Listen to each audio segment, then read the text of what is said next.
de alta calidade. Trátase dunha aposta pola innovación dunha empresa familiar galega que cada ano produce 14 millóns de dúcias de ovos.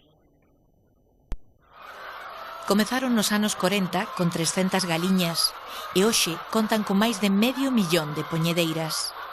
Agora a Granja Campomayor dá outro paso adiante coas súas novas instalacións que inclúen unha moderna planta de posta e clasificación, así como a primeira planta de ovo líquido do país. A produción chega por estas cintas procedente das granxas de cría convencional e campeira que teñen en Boimorto e Palas. Despois, os ovos pasan por un sistema de selección en que se descartan os que están sucios, con fisuras ou rotos. Lo primero que hace es posicionarlo. El huevo, digamos, tiene una posición, pero os posiciona todos igual. El siguiente paso que da es mirar el porcentaje de suciedad que tiene, que la máquina lo inspecciona a través de ultravioleta. Entonces sabríamos el porcentaje de suciedad que tiene el producto.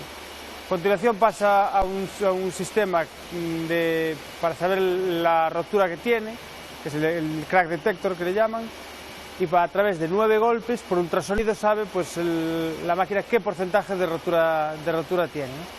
El siguiente paso sería el pesaje, saber qué peso tenemos en ese huevo, y a continuación el sellado.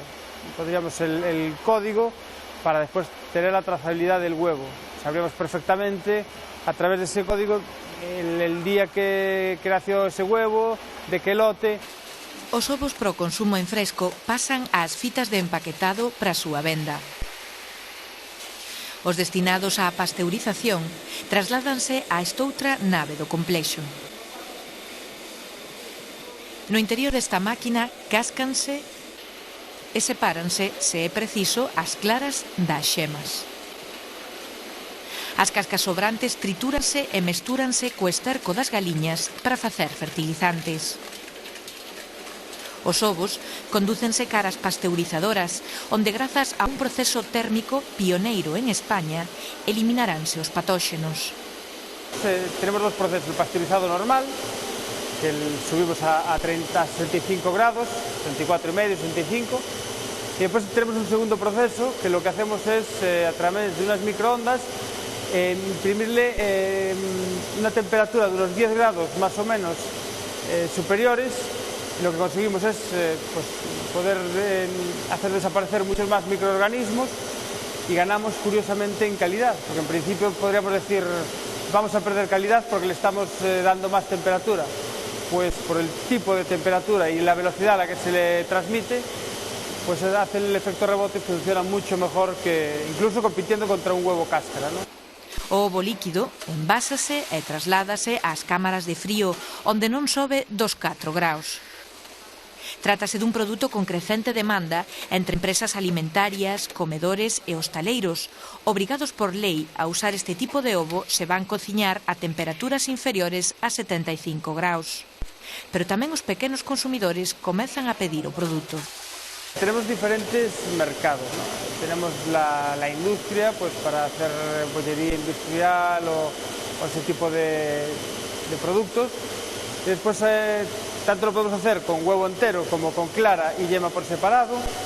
Y ahora pues también hay un mercado emergente desde hace un tiempo con el tema de las claras por las dietas, ¿no? Entonces los supermercados, las grandes superficies, sí que es cierto que se está demandando ese tipo de producto.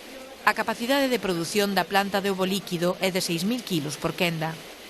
No futuro prevén pasteurizar ovo ecolóxico e campeiro con destino á exportación.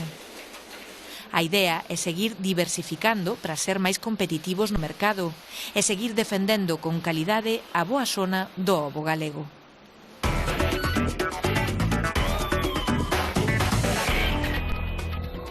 Nova xornada de probas periciais no xuízo polo caso da Xunta. Esta mañá estaban chamadas a declarar 10 persoas, todos eles expertos toxicolóxicos.